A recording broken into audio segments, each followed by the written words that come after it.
tobanka xayawaan dunida ugu khatarsan.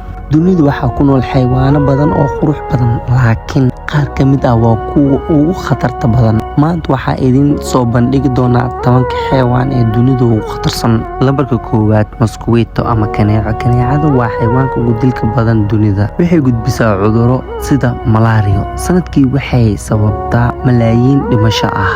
Xayawaanka labaad waa saltwater crocodile. Waa yaxaaska ugu weyn dunida. Aad buu u xoog badan yahay, wuxuuna ku nool yahay Australia iyo Aasiya.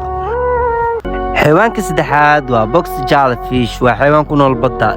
Daawashadiisa ayaa sababi karta inaad geeriyoodo ama naftaada aawayso.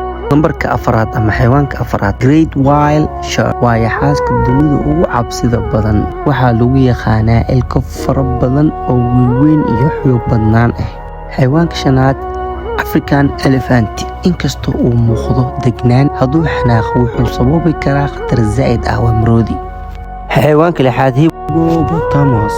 Waa mid ka mid ah xayawaanka Afrika ugu khatarsan. Mararka qaar wuxuu weeraraa doomaha. Waa jeer nooc ka mid ah jeerta. Xayawaanka toddobaad, Cape buffalo.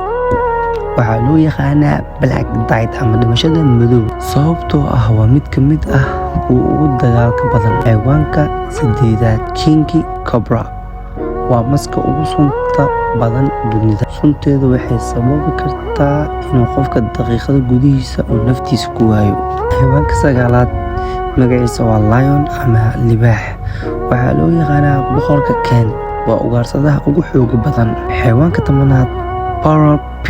Waa oorsada aad iyo aad u xooga badan ee ku nool Arctic.